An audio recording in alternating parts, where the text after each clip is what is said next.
I looked towards my wardrobe. And then at my bed at the mess that I've created. Currently, I was thinking about what to wear to this party that I was invited to. Was I excited? However, due to some unknown reasons, I was feeling super nervous about this whole thing. I was not a nervous freak who would become nervous just because she was invited to a party. Maybe I was feeling this way because I haven't been to a party for more than a year. And my friend from my hometown wasn't here to give me some sassy girl motivation. Huffing in frustration, I decided to go with a washed denim thigh-length shorts with a white top and my favorite black jacket. Wearing my medium heel boots, I think I was ready to go after applying some lotion to my face. I didn't go with the makeup because doing makeup wasn't my thing. For all I know, I might as well turn myself into a panda if I tried doing it on my own. I pulled my front hairs in a side wave and pinned them properly, while the rest I decided to leave open. Satisfied at my image, I locked the door before going out in the left direction from my house. I was good with directions, and thus, I knew exactly where the party was when Aiden gave me the directions from that cafe. Reaching the party, I noticed the grandeur of it. The garden in front of that mansion, like house, was so large, but it still appeared crowded. There were huge stalls placed on both left and right side with different dishes placed on them. Let's talk about why it wasn't exactly a small get-together like I was told. I scrunched my eyes at this and thought of leaving before anyone sees me here. However, before I could turn around and leave, my hand was grabbed by none other than Sean. "Where do you think you are going, beautiful lady?" he asked me flirtatiously. Look, Sean, this is a really big party, and sorry to say, but this isn't something I imagined when I said yes. Please let me go. Crowded places aren't my thing, I said, feeling a bit uncomfortable. Victoria, I know you don't like crowded places, but how can you judge a book by its cover? This is a normal party, which is being held outside. The real get-together party is inside, and only a few people apart from us are there, Sean said while trying to pull me in. Okay, let's make a deal. We go inside, and if you still feel that it is too much crowd for you to handle, I'll personally drop you to your home. Okay, he said, looking deeply at me, trying to get me to agree with it. I felt myself relaxing when I looked into his eyes, and thus, I smiled at him before muttering, "Okay, since I am already here, there is nothing wrong in giving it a last try." After getting my approval, he started pulling me inside the house at a great speed, as if eager to bring me there, while muttering a sorry or get aside occasionally. When I reached inside the so-called house, I felt like I was standing in an ancient mansion or some fantasy palace. It was so big and beautifully designed, like a movie set. Is this the place where they do all the parties? If yes, then it was great. They had invested a lot in making such a place. Maybe it is used for other meetings too, when the crowd of the whole town is needed to gather. I looked at the people who were dancing softly while laughing at each other's jokes. It was a different thing from what was going outside. I spotted Daniel talking to some girl, and as if he sensed my presence, he immediately looked towards me with a polite smile.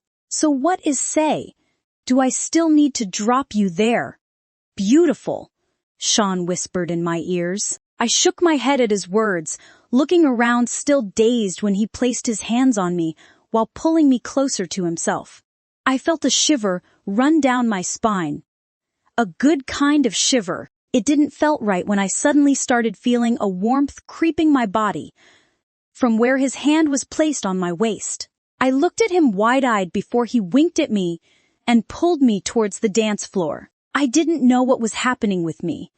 Do I like Sean? Is this why I was feeling this way? The questions suddenly started popping in mind. Deep in my thoughts, I almost lost my balance at the twirl he made, but he grabbed me at the right time. Pulling me closer to his chest, he looked into my eyes, gazing with so many emotions crossing his eyes. I don't know if I should do it or not, but thinking I needed to know what was going on. I put the barrier around my mind down a bit and tried to read his thoughts. So beautiful. Maybe if I try my best, I can have her. I am not finding my mate anyways. And she is a good girl. I feel attracted to her. Is she my mate? I heard the thoughts in his mind. However, I couldn't concentrate much, as if sensing something wrong with me.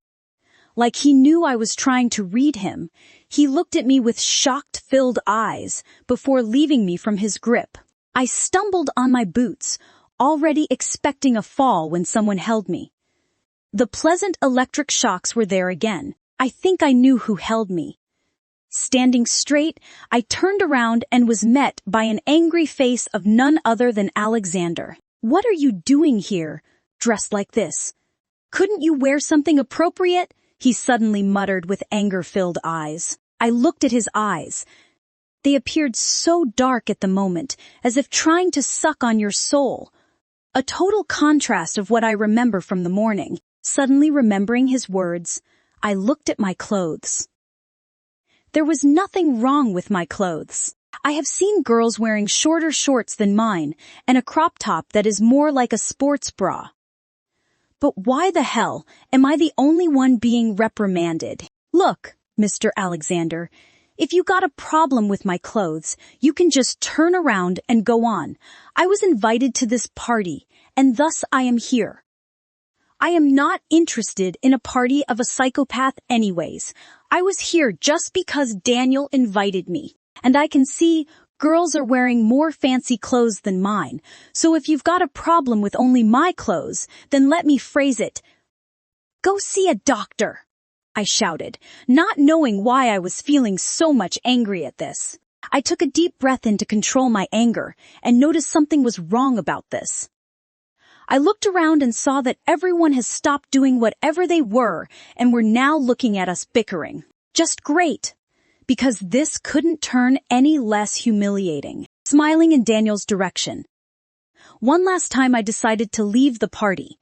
I was not one of those pushover girls who would stay at a party even though they were insulted like that, just because there was a guy you like at the party. Running out of the area, I finally felt relieved. Sitting on a random rock, I massaged my head, which was pounding heavily.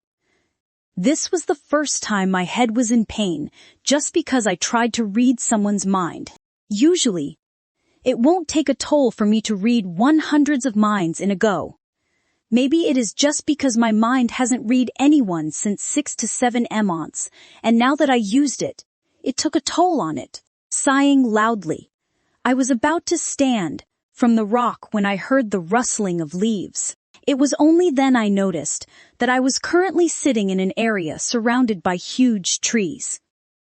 From what I remember, it must be the forest I visited last time. Who is there? I asked. The rustling of leaves got louder and louder.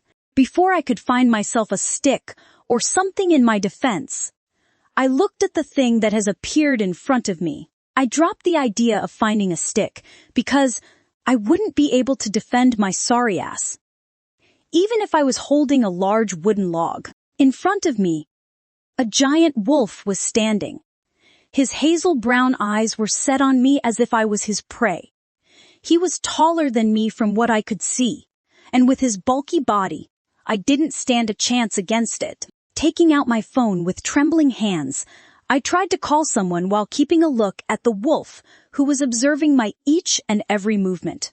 Out of the corner of my eyes, I saw the wolf has suddenly started walking towards me, resulting in me dropping my phone. Is he angry at me? Because I took out my phone to call someone, and guys, this is how you become the food of a giant animal. God. This isn't how I wanted to die. From all the things that I have suffered till now, you can't just make me die by making me the food of some giant wolf bear. I know I should run at a moment like this, but this wolf was so big that running was futile. Plus, don't wild animals like things, like chasing. Maybe if I plead to him to not me, He will leave me. I was still contemplating what to do when I noticed he was only a few feet away from me now. It is now or never, Victoria.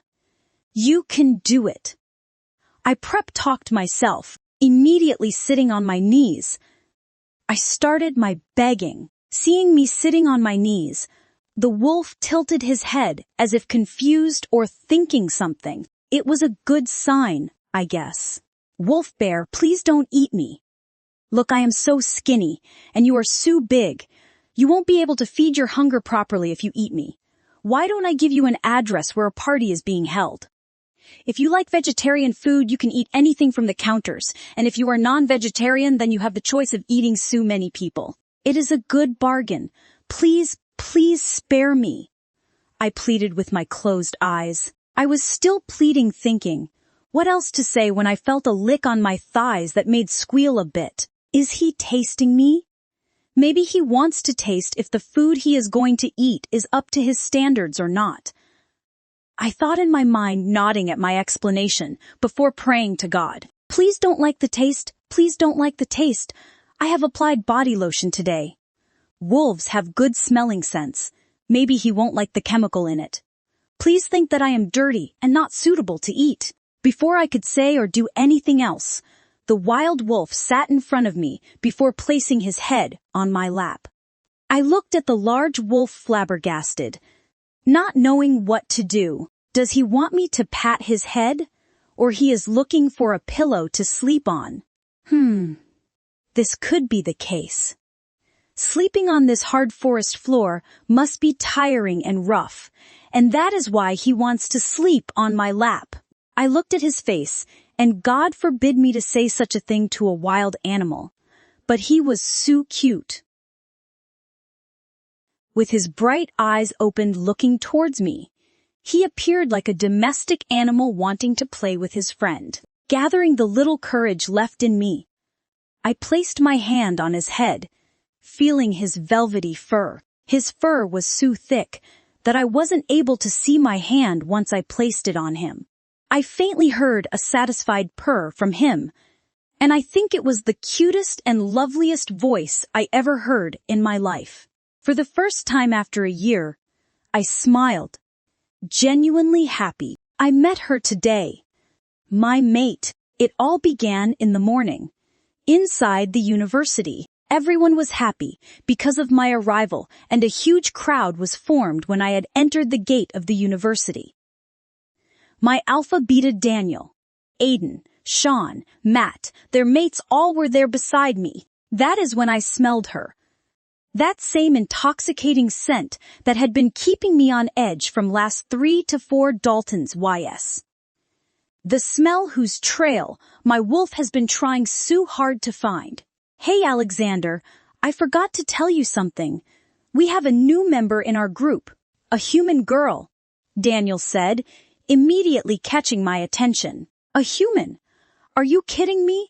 You do realize that no human is to be involved in the group until and unless she is a mate of one of us.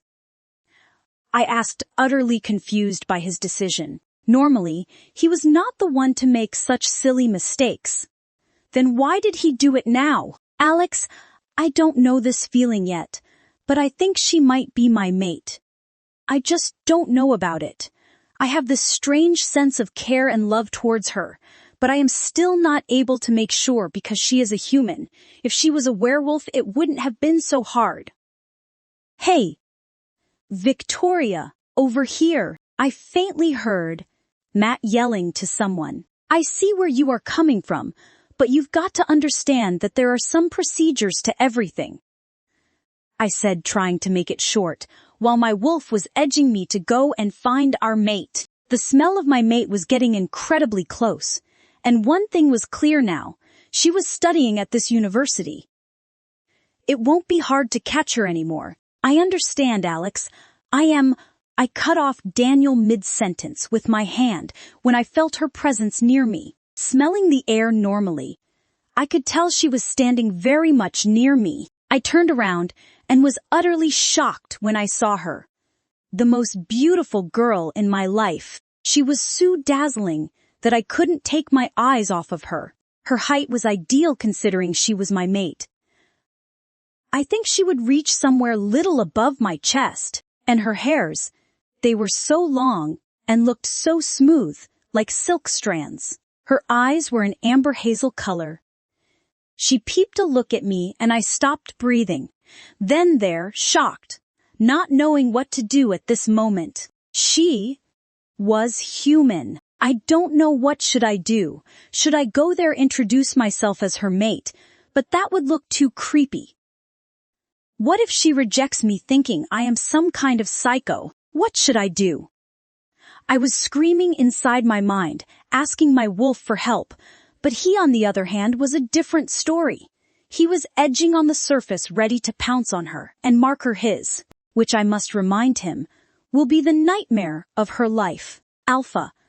Alexander, this is Victoria, the girl I was talking about. Victoria, this is the main member aka leader, or head of the group Alexander. Daniel introduced us. I was still looking at her waiting for any reaction when she nodded at me in the introduction, before smiling dazzlingly at everyone. Turning around, she looked at me critically before leaving. Why did she look at me like that? Did she not like me? Was she feeling bad that I didn't say hello? Should I hug her and say hello? My mind was in havoc now. I looked forward and noticed Daniel and Aiden placing their hands on her shoulders while entering the corridor and laughing along happily. I was not a jealous kind of person. I know they were having fun just as friends, but I don't know why I felt a sudden pang of jealousy. Hit me, like, I am her mate, thinking what should I do, while they who are also werewolves are befriending her without any care in the world. Wait, what did Daniel say? Does he have feelings for this human girl? Is she the same girl he was talking about? I thought wide-eyed before rushing inside the building. The next 3 hours were torturing as hell. My wolf wanted to go and see how our mate was doing. He even tempted me by saying that this university belongs to us and we can do anything we want. I wanted to smack him at this one. He surely knows how to use his power. As soon as the bell of lunch rang, I jumped up from my seat and rushed outside towards canteen. My group were already there. She was also there. I started moving towards her when I heard her words. Hey guys, I am gonna go and order myself something. Do you guys want anything? She said in her honey-laced voice. I saw Daniel also standing ready to go with her. This made me walk faster to her side, and before I could help it, I grabbed her hand. The next thing that happened not only shocked her but me too. Electric shocks were running all over my body, and God forbid me, but they felt so pleasurable. If grabbing her hand could do this to me, then what will holding her in my arms, kissing her, hugging her? I stopped the thoughts my wolf was implicating in my mind before I become too tempted. I have a few things to order too. Let's go, I said. Nodding at me, she moved towards the counter before ordering her things. I liked how she was scrunching her brows cutely in between, like a cat. I looked at her, looking at chocolate milkshakes with a happy expression, and made a mental note to buy things need to make this.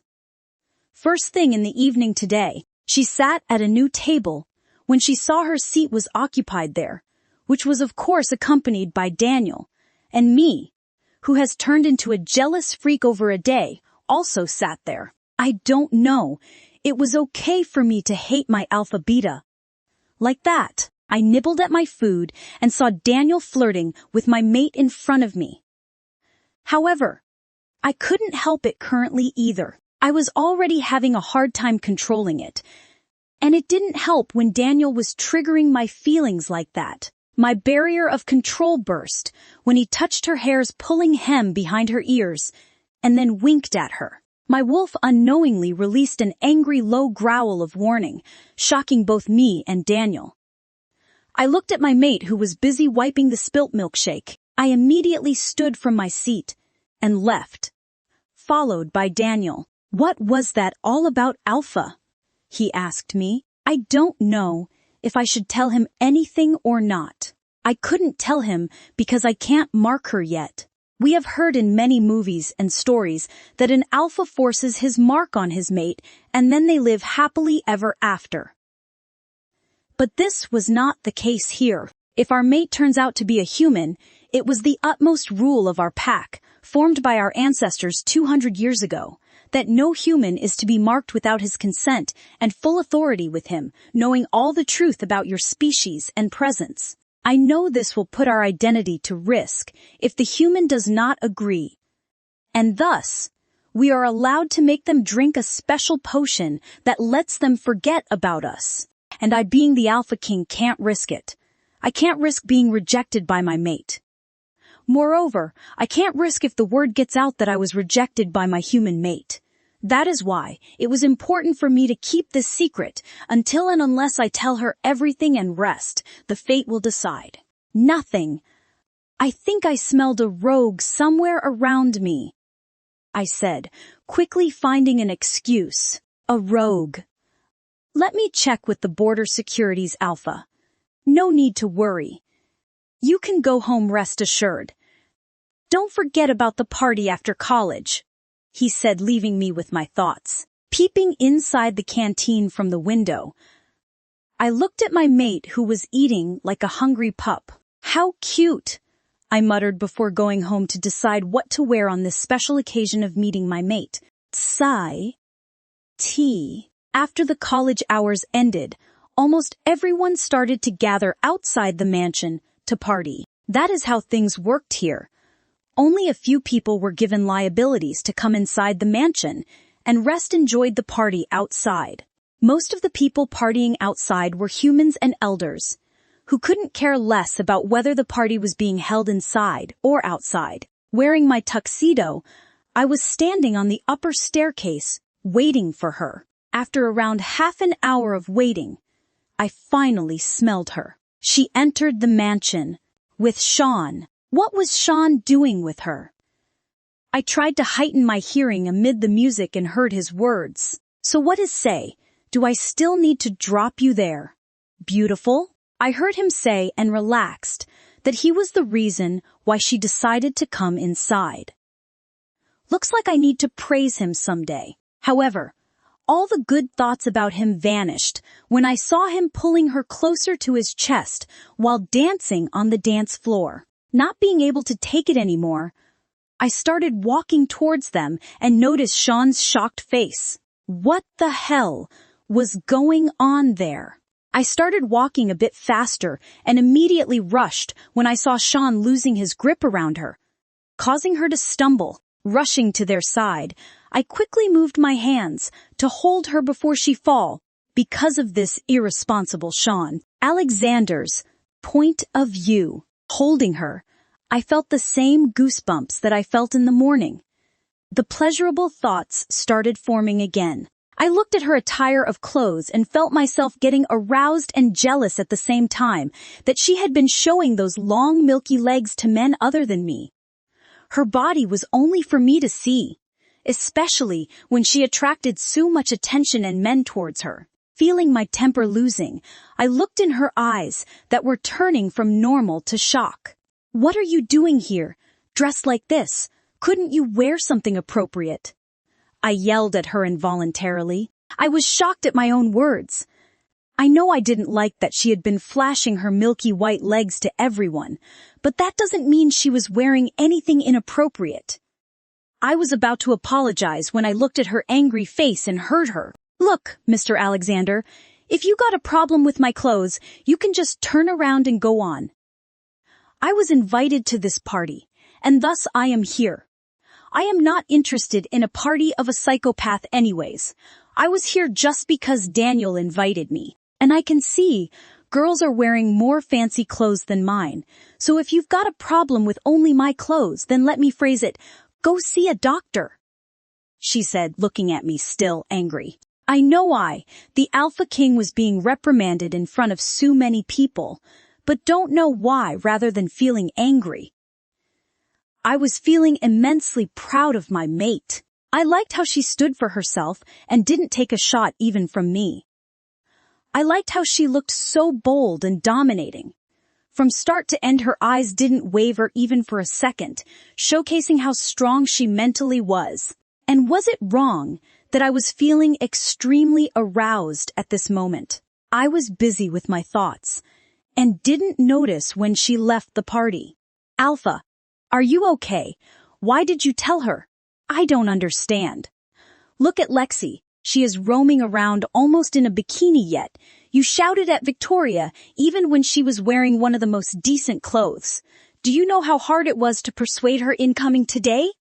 Daniel said, and Sean nodded in agreement. It was only then did I realize I screwed big time. I looked around and saw her nowhere. She even called me a psychopath, for God's sake. My wolf was urging me to go find her because our mate was hurt. Because of us. Going into the forest and quickly changing into my wolf form, I followed the trail, which was much easier to follow.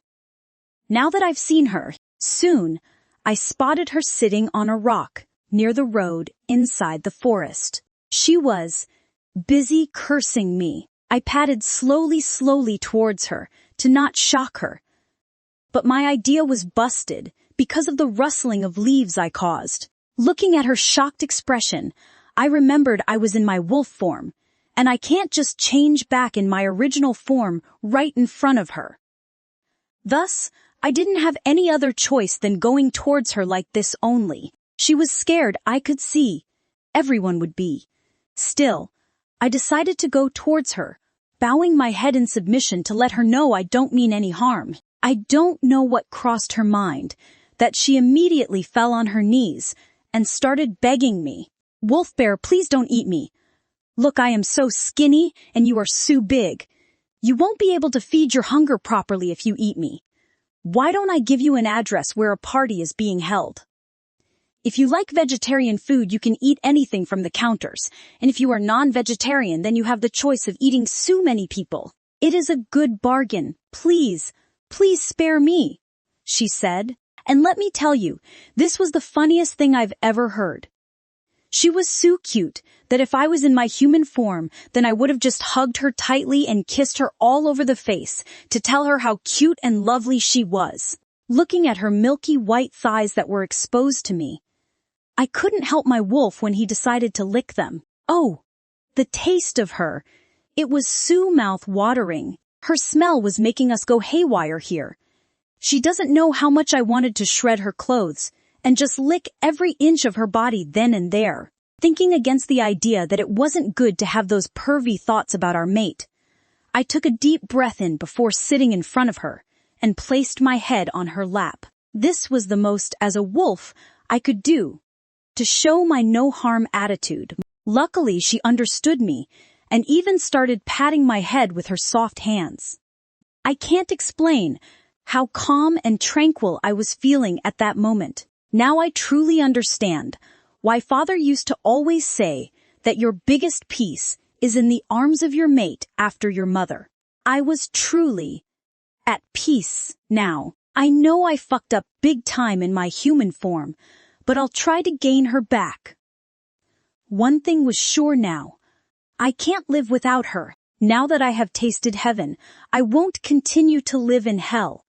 I will make sure she belongs to me now. Run. That was the only thing going inside my head from the last 20 minutes or so since I woke up in this dark forest. Currently, I was standing in the same forest in front of that same beautiful lake that I had visited 2 days back. The only difference was the darkness. Everything around me was so dark and just black that I wasn't even able to pinpoint which way to go to reach back my home. Deciding that it was probably best that I wait for the sun to rise, I was sitting on this big rock, waiting for it to happen, while my mind was bugging me and telling me to run in any direction I could. Baby Vic, I suddenly heard a whisper coming from a distance. Who is there? I yelled back, looking around me to locate the source of the voice. I turned to my right and saw some light coming from a distant source. I think I should probably go there. Maybe that is one of the street lights of the town. Baby Vic. The voice called again, this time from behind me. "Who is there? Come out if you want to talk." "Look, this isn't funny. I am already having a bad day." I yelled back to whoever was it calling to me. I wasn't in the mood for any games. Soon, I saw a lady dressed in a white gown, laced with pink laces and flowers, coming out from the darkness, looking like a beautiful angel. And if I wasn't wrong, this lady was not walking but practically floating in the air. "Are you an angel?" I asked, wanting to smack my head at my comment. Even I don't know where it came from. She wasn't an angel, but a ghost probably. "No, baby. I am someone you should know of," she said in her angelic, sweet voice. I looked at her closely, observing every single detail. When something struck me, the thing that astonished me was the appearance of the lady. She looked almost like me, or the older version of me. It was just that she was more alluring and beautiful, the kind of beautiful I would never be able to become. She looked enchanting with her shimmering skin, as if there was some invisible energy making her glow more. Who are you exactly?" I stammered, not knowing what exactly to say to this illusion. This must be an illusion, right? Or why would I see an older version of myself? A version that is calling myself baby. "It is a dream," I said to no one in particular. "It is a dream indeed, but I am reality. Don't you want to greet your biological mother?" That lady suddenly spoke again. "Biological mother?" I asked in a hushed tone. It was a foreign term for me. I never met my biological parents. I was told that I was adopted at a very young age. That was also because I found out that myself during the blood test, when my friends made fun of my blood not matching with my parents. "Yes, baby. I am your biological mother, and the man over there is your biological father," she said, pointing in a direction. Soon, I saw a handsome man emerging out from the direction she was pointing at. "I don't understand anything. After all these years, why are you coming only now, when I have decided to move on from all the relations?" I asked, utterly confused. This was probably the first time they had appeared in my dream. And why the hell my mom's voice sounded exactly like the person who usually occurs in my mind, often telling me what to do or not to do in difficult situations. Why did she sound like the voice in my head? I always thought that voice was probably because, if me being telepathic, "Baby, you'll understand everything slowly. What I am here for is to warn you. I had been protecting you for so long, but now that you are of age, my spells had been weakening. I don't think I will be able to control you any longer," she said. "Mom, what are you talking about? I don't understand a thing. What spells? What powers?" "Baby Vic, what your mom is trying to say is, the man who was probably my father started." "No, don't utter a word. The less she knows, the more she'll be protected." My mom immediately yelled at my father. "It is time for us to go now. We will visit you again. Don't worry. Don't get too anxious. We will meet soon, baby. Take care of yourself till then, and congrats on finding your mate. May your love bloom till the eternity," my mom said. Before I could say anything, I saw both of them starting to fade in the darkness again. "Mom, Dad, no, please come back. I don't understand a thing. Please, Mom, don't leave me again." I don't know why, but I involuntarily started crying as they kept on disappearing. I know I talked rudely at them, but somewhere deep, I knew whatever they were telling me was right. But why would they leave me just like that? What is the meaning of all this? I don't understand a thing. I sobbed, my head starting to pound again. Shh. ... It is a dream, darling. Don't cry. I suddenly heard a voice inside my head. This voice I have heard before. My mind immediately recognized the voice. Numbing the pain, turning around, I saw the person that I had started to hate. Alexander? I asked. What the hell was this creep doing in my dream? Hello, dear mate. Let's fall in love with each other, he said before, forcing a kiss on my forehead, making my body tingle with pleasurable electric shocks. What? I inhaled deeply before opening my eyes startled.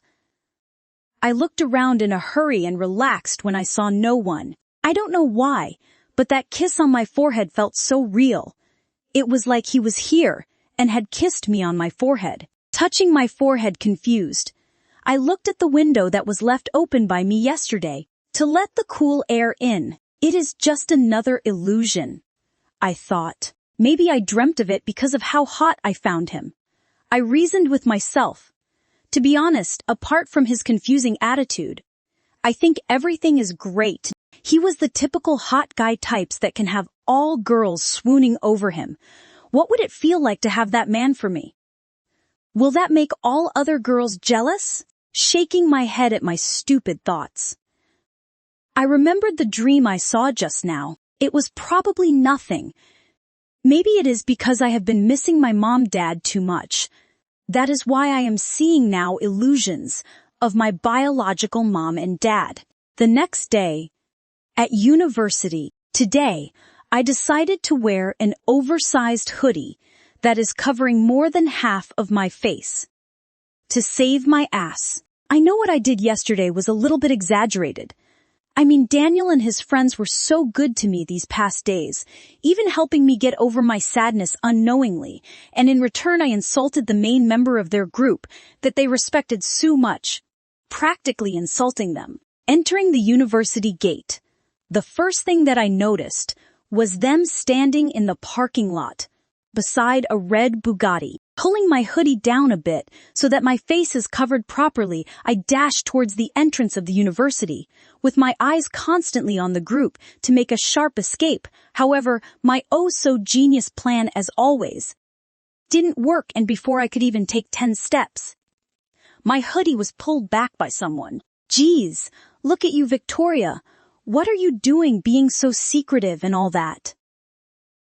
Chris asked before dragging me towards the group while still holding onto my hoodie. Well, you can let go of me now. You know? I wanted to scream at him. Though I was more than 5'10" in front of him, I still looked short, and with him holding onto my hoodie like that, it appeared like an elder scolding a child while dragging him. Look what we have here, Chris announced to get everyone's attention. And soon, I was able to achieve everyone's attention. I was feeling so happy. Not. Snapping at Chris's hands, I loosened my hoodie from his grip before standing straight. I should say sorry anyway. I indeed made a mistake yesterday. Look, guys, about yesterday. Before I could complete my sentence, I smelled an intoxicating scent coming from behind me, and my mind started screaming at me to turn behind immediately. Which I did. Hey, Victoria, can we talk alone? Alexander said, awkwardly scratching his head before giving me a boyish smile. And let me be honest, my heart instantly melted. Then and there. Ooh. Everyone started teasing him at his awkwardness. Sure, I said, placing my hands in my pockets before walking out of the parking lot once. I made sure Alexander was following me. Once, we were at enough distance according to Alexander, which was at the backside of university near the forest. I turned to him with my eyebrows raised. So, I asked, not knowing how to start the conversation. Well, this was awkward. He indeed was a bit rude to me, but I think I yelled at him tenfolds of what he said to me, calling him a psychopath. I don't know what to say. I just want to apologize to you about yesterday night. At the party, I mean. I know we didn't start good. But I am just hoping that you can forget all of that. Maybe we can start afresh, he said, coming close to me while holding my hands. That intoxicating scent that had me attracted wafted through my nostrils, immediately making me hazy. I looked at our joined hands and couldn't help but like the feeling of his hands intertwined with mine. Inching closer to him, I was about to smell him when I heard the sound of a twig breaking, and all my senses came back to me, hitting me like a cold wind. Widening my eyes at this new sensation and our proximity, I pulled away my hands before making some distance between us. I don't know what it was, but touching him always makes me want more. And what is with this smell that I keep attracting me? I wanted to say sorry too. I mean, you were indeed rude to me, no doubt, but what I said was also unforgivable. I mean, I called you a psychopath, that you should see a doctor, that something. Okay, you can stop. We don't want to remember those things again, now do we?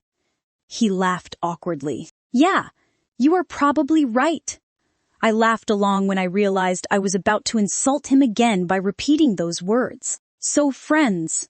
He asked, extending his hand, with that handsome smile on his face. Friends, I assured, smiling back at him while controlling my mind to not waver when I felt those pleasurable shocks again. Let's go. I don't want to miss my lecture, I said before pulling away my hand and rushing towards the front. Hey, be careful, I heard him speak. But before I could react, my foot entangled in an uplifted root of the tree. And guys, this is how you make a fool out of yourself, I thought before placing the hands in front of the face to block the impact on my face. But that impact never came. I opened my eyes when I felt myself being lifted in the air and the warmth of being close to someone. I looked at Alexander in shock, my mind going blank with my body planted closely to his. I know it wasn't right, but at that time my mind was screaming at me to inhale into his shirt, and that is exactly what I did. I know I was turning into a true creep. What are you doing? He asked, confused, looking like a cute puppy. Will you believe me if I say that I was relieved you held me at the right moment, and that is why I placed my head in your chest in relief? I asked. I would, he replied. Well, that is exactly what happened, I said, clicking my tongue, too embarrassed to even look in his eyes. Removing his hands from around me, I stood straight before thanking him and started running again. This time more careful, with my mind under control and my eyes on the path ahead. I could vaguely hear his laughter ringing in my ears as I made the narrow escape. Setendas. So Alexander just apologized to you and nothing else? Daniel asked once the lecture ended, and he got the chance to sit beside me. I have been saying the same thing from the last 5 minutes, I guess, I said, looking at my book. Yeah, but my mind doesn't want to believe it, he said pensively. What is so hard to believe? He made a mistake. He said sorry. I made a mistake. I said sorry, and then we both forgave each other and became friends. Were you expecting a catfight? You do understand that if that would have happened, then you wouldn't be sitting here, more like outside the ICU with me inside the ward, right? I asked, closing my book. Well, but it is just strange because Alex never says sorry to anyone, Daniel said before, going out of the seminar room, leaving me in a confused state. What does he mean he never says sorry? And if that is right, then why did he make an exception with me when it was me who insulted him more? I thought, packing my bag mindlessly. Maybe it is because I am new in the town. I reasoned with myself before making my way towards the canteen. Reaching the canteen, the first thing I noticed was the grand presence of Alexander on our usual table. And I say grand because he was surrounded by so many girls because of his looks that it wasn't hard to know who was in the middle. Minding my own business, I went straight towards the lady and ordered my things before taking the tray outside in the garden beside the canteen. Sitting under the tree, I plunged in my earphones and started eating my pasta peacefully while sipping my chocolate milkshake. Once my favorite song started playing, I kept my pasta aside before sipping on my milkshake while moving my foot to the beats, waving my body slightly at the music. It looks like it is more enjoyable here than inside. I heard Alexander say as he sat beside me. I like calm and serene places more, I said, shrugging my shoulders. I was about to sip on my chocolate shake when he snatched the shake from my hand and started drinking from it. Hey, that is mine, I shouted. But I drank it, he said casually, shrugging his shoulders as if there was nothing wrong with it while tossing the glass inside the bin, making a perfect shot. Well, mister, now we got bad blood. Take a look at what you've done, and it can't be solved just by talking. Buy me a new one, I said firmly. You serious? We are having bad blood just because of a milkshake now? He asked in a perplexed tone. I love it more than anything, I said, crossing my hands. Okay. Wait for me here. I'll go and buy you one quickly, he said before running towards the canteen. Messing with me, now he has to buy me a new one. It was going to end anyway. Now I can drink more. I laughed evilly at my cunningness. Waking up early in the morning, I decided to take a quick run to the lake to enjoy its magnificent view. Since today was a Sunday, there was no hurry to going to university. I still had plenty of hours before Alexander would come and pick me for the day out. It has been quite a few days since we became friends, and let me be very honest with the fact. His friendship was the best feeling in the world. He had been taking care of me as a boyfriend, loving me as a friend, and was always there if I needed anything. After a lot of courage, I also told him about the death of my parents and the real reason why I was here. There had been times when things became heated between us. Like when it comes to choosing between him or food, I'll always choose food and he would get angry over that. But to be very honest, I don't think I can choose anything over him anymore. Coming back to the present, we were going to a carnival on the countryside beach, which was around 1.5 hours away from here. Don't ask me. It was his plan, and I couldn't deny him when he said he wanted to go. Besides, we were not alone. Everyone, including Daniel, Aiden, Chris, Angela, Tina, Sean, was going, quickly changing into a decent pair of comfortable clothes.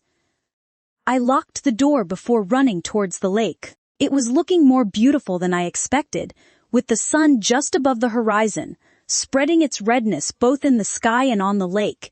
It appeared orangish, red in color, with small fishes swimming in it. Breathing in the fresh air, I smiled looking up in the sky. It was so calm and tranquil, with birds chirping melodically, sighing loudly. I was about to sit on the same rock where I sit daily when I heard him coming, or should I say sneaking behind me. You came, I said without looking behind. He also had been keeping me a good company since the day we met. I don't know what, and over me that I named this wolf, Thunder. If someone would see me, he might think there is something wrong with my head for me to play with a wolf almost 2.5 my size like this. However, I liked him so much that I couldn't even describe what to say about him. He was large, there was no doubt in it, but he looked so domestic. Besides, when he is near me, I always feel a strange sense of being protected. I mean, with his size, he can protect me from other wolves and wild animals at least. He sat beside me in an upright position, looking at me with adorable eyes. God is so cruel.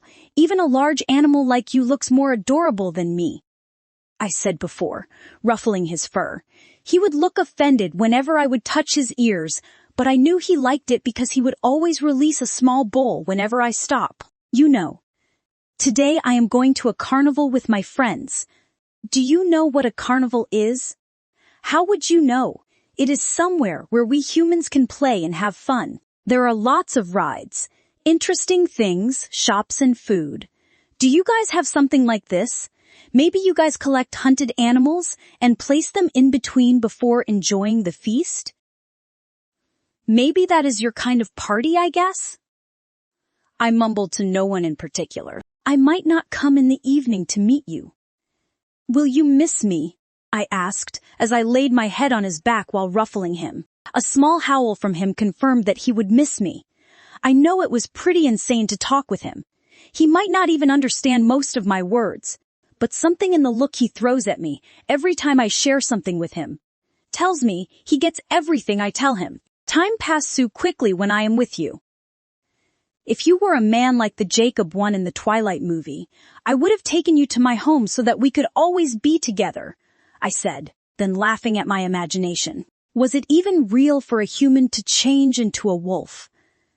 Maybe it is just because of me living alone in that large house. I am feeling a sense of loneliness and desires for someone to share that house with me. Plus, those ancient stories that Marla told me has gotten into my head, seeing me lost in my imagination. Thunder nuzzled my neck, almost making me fall on my butt in the process.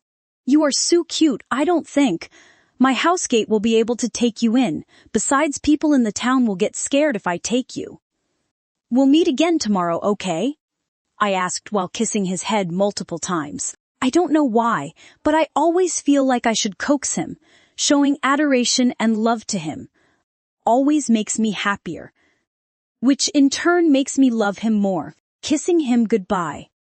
I started running towards my house with my wild imaginations, if how to make him enter my house still going inside my head. I washed up quickly, took a shower, and got dressed in comfortable jeans and top with my windbreaker jacket and boots. Preparing myself a quick breakfast that mainly contained pasta and milkshake, I started eating, enjoying my masterpiece. There was still 30 minutes or so till Alexander's arrival. Maybe I can watch a movie till then. I have a habit of watching a movie at the speed of 2 times while skipping things anyways. Before I could even decide in which movie to watch, the doorbell rang, confusing me as to who it is. Marla never comes early in the morning. Shrugging my shoulders, I yelled, "Coming," before standing to open the door. And boy, did I like this kind of surprises. There standing in front of me was none other than the bad boy itself, that I have started to like being around. "Hey, morning beautiful," Alexander said, hugging me as soon as I opened the door. "Good morning to you too. Didn't you say you'll come till 10? I asked, confused, before closing the door. His random hugs always leave me speechless with my heart beating like I ran a marathon. Well, I was getting bored at home anyways. That is why I decided to drop by early. I hope I am not disturbing anything," he said before plopping on the couch, looking as handsome as ever. I came at the right time, I guess. Huh? I asked absent-mindedly, sitting beside him. "Breakfast. I brought some donuts and cookies, but looking at your pasta, I think we won't need that," he said before beginning to eat. It is really good. "Are you taking MasterChef classes or something?" he asked with his mouth full. Even his moan of approval is so sexy. What would it be like if I am the one making him moan? Will it sound that sweet, or maybe sweeter and sexier than the current one? Should I try? "Victoria, you there?" he asked, waving his hand in front of my face, bringing me out of my shameful thoughts. I asked, "What were you watching?" "Oh, about that. I haven't decided yet. Do you want to watch something? You can play it as you like," I said before standing up abruptly to clean the dishes. I could feel my cheeks turning red from all the naughty thoughts I was having. Bad Victoria, naughty Victoria, keep yourself under control, I reprimanded myself. He and me in the same house, inside the same room, on the same couch, wasn't a good idea probably. For my mind, it is not like he has not been here before, but last time he came, everyone was there. This time it felt so much different. "What are you thinking about, beautiful? Are you not feeling well? You seem so out of place today. I mean, you seem lost in your world. Is something bothering you? Something I can help you with?" Alexander said, standing directly behind me. My heart was beating so fast right now that I was even scared to turn around and look into his eyes. All I wanted to do right now is just lean myself and place my head on his chest and feel his warmth engulfing me. This is an illusion, Victoria. It is all because he is handsome and sweet. Don't spoil your friendship over these nasty temporary thoughts. I repeated in my mind before taking a deep breath and turning around. Nothing like that. So, what is the plan? I mean, how is everyone going? I asked, changing the topic quickly before. Going back to the single-person sofa to maintain a good distance from him. We are taking 3 cars. Everyone else is going in Daniel's and Aiden's car. While you are going with me, Alexander said, as a matter of fact. Why? I mean, is there no place for 2 more people? If there is, then can't we adjust? It is better than wasting the fuel of another car, I said. I don't know what came over Alexander's mind. He pulled my sofa towards him, with his right hand, till we were face to face, before looking straight into my eyes. Are you by any chance afraid of being alone with me? He asked skeptically, looking at me.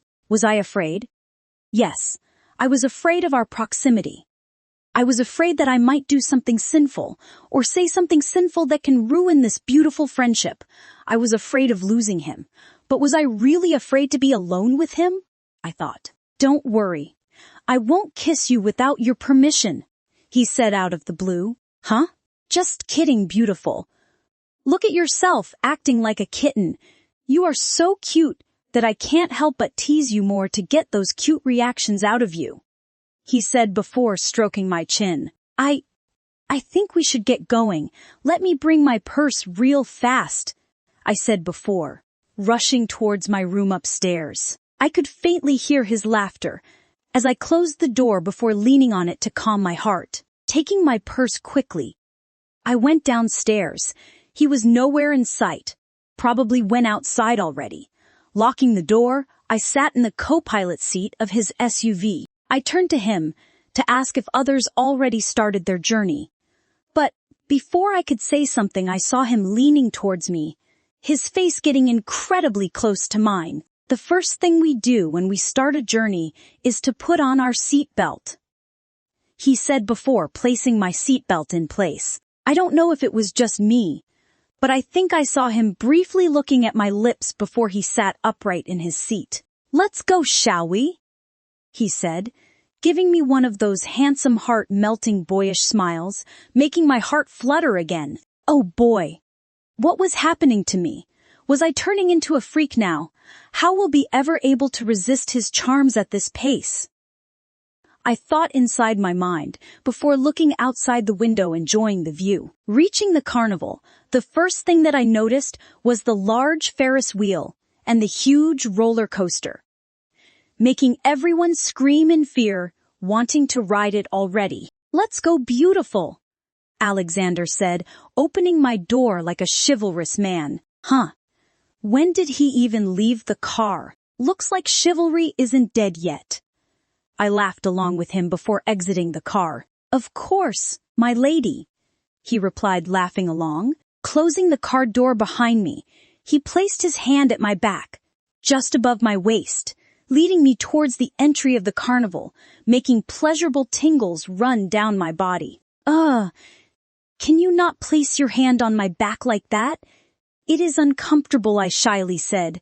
While walking, I am sorry. I made you felt uncomfortable. It is just, I had to cut him off in the middle, so as to not create any misunderstanding and prevent him from feeling guilty. No, it is just, I am a bit ticklish there, I said, laughing awkwardly to hide my embarrassment. Hearing my response, he immediately stopped in his track also, stopping his trail of thoughts, and before I could even react, he pulled me by my waist to his side. I knew telling him was a mistake. I tried to wiggle out from his hold. However, seeing my defensive movements, he started running his fingers along my back, smoothly making me laugh involuntarily. Ha ha ha, stop. Look. Ha ha, it is not funny. People are looking. Ha ha ha. At us, I said between my laughter. Looks like someone is already having fun without us. I heard Daniel's voice from behind me, which made me ran towards him. Hiding behind Daniel's back, I took deep breaths, to calm my nerves, my heart racing from all his touching and tickling. "You are so mean, Alexander." I puffed my cheeks in annoyance before holding Daniel's hand and entering the carnival, throwing one last look at Alexander. I don't know if it was just one of my hallucinations, but his eyes were fixated on my intertwined hands with Daniel, and I think I saw his eyes glowing a bit hazelnut color before his color changed back to that amber brown. Thinking that it was just because of the reflection from sun, I shrugged my shoulders before pulling Daniel to a candy shop. "What? Don't tell me you are gonna buy some candies now," Daniel said, looking adorably at me. "So what? You don't need to be a kid to eat candies. Plus, your heart is always a kid," I reasoned before buying cotton candy. "Huh. Okay. Now if your heart is satisfied and mind has cooled down, let's go back to our friends and ride those roller coasters together."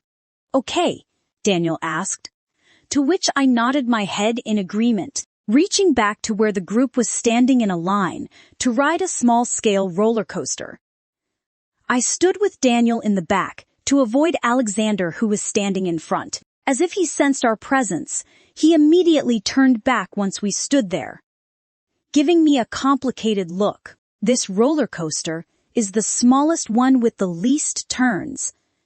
Don't you think it will be boring?" I asked to no one in particular. "I know, but according to Aiden, we should prepare ourselves slowly for that large one," Sean said, pointing at the biggest roller coaster where people were screaming madly. Those who might have just gotten down from it were puking their contents at the side. "Okay," I said. Once I turned back to my candy cotton, I saw half of it already gone. Looking at the culprit beside me, I puffed my cheeks in annoyance. Not talking to him. "Okay. I am sorry. Will you forgive me now?" he asked, getting infinitely closer to me. Once, he started getting closer to me. Only then did I notice that Daniel was nowhere near me, and I was now behind the wall, hidden from others. "Don't do it again in front of so many people. I get easily embarrassed," I said, without looking at him, my face starting to burn again. "I promise. Next time, I'll do it only when you and me are alone, beautiful." He whispered into my ears slowly, making me widen my eyes at his words. What was he implementing? Saying things like that? Was he giving me some sort of mixed signals? Before I could refuse and tell him that is not what I meant, he closed my open mouth, filling it with a chocolate candy. "Huh. Chocolate candies are the best in the world," the person in mine said, sucking on the chocolate candy slowly. I looked ahead. When it was our turn, I was about to sit in the middle with everyone, rolling my eyes at their choice of seat, when Alexander pulled my hand and brought me to the last two-seater. "Hey, shouldn't we be sitting with them?" I tried to form the words with my mouth full. "This ride is no fun already. Sitting in the middle will make it worse," he reasoned, and to be honest, he was very right about it. If it wasn't for everyone wanting to ride this one first, I wouldn't even think about riding this ride. "Okay," I said before, sitting in the right with Alexander on my left. He looked at me with an adorable expression, confusing me a bit before wiping the chocolate that might have out of my mouth with a tissue. "Thank you," I said, looking at the other side to calm my burning face. The ride started with a jerk, making me involuntarily hold Alexander's hand that he might have accidentally placed on handrest if my seat. Realizing that I have held his hand, I immediately released it. Muttering a quick sorry, I sat along the ride, enjoying the view of the carnival, wanting to scoff at those adults who were screaming madly even on this one. I was pretty much bored since this ride was taking multiple turns and don't know what came over me, but I suddenly desired to read Alexander's thoughts. Looking beside me at him, I concentrated my mind for a second before I was stopped by a wall. It was a wall almost everyone builds around himself to protect his inner thoughts from being read. but the wall around Alexander's mind was so thick that it was practically unbreakable.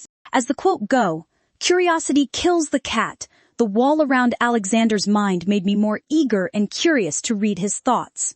Before I could concentrate harder, the wall around his mind immediately vanished, allowing me in. And I saw visions of a wolf, a large wolf, that looked undeniably familiar. Maybe it was because he was thinking about that wolf he might have encountered in the forest, deciding that it was probably best to retreat. I was about to exit when that wolf came near me. Looking at me while tilting his head, I faintly heard the wolf say, "Hello, mate. Let's fall in love with each other." And with that, my head started pounding with an unbearable pain. Closing my eyes as the tears started to flow out of my eyes, I tried to stop the unbearable pain. Involuntarily holding Alexander's hand, I brought it close to my face, hugging it as if it was my last hope to cure the pain. And it indeed helped. The pain started subsiding, but not before I started falling into a dark abyss.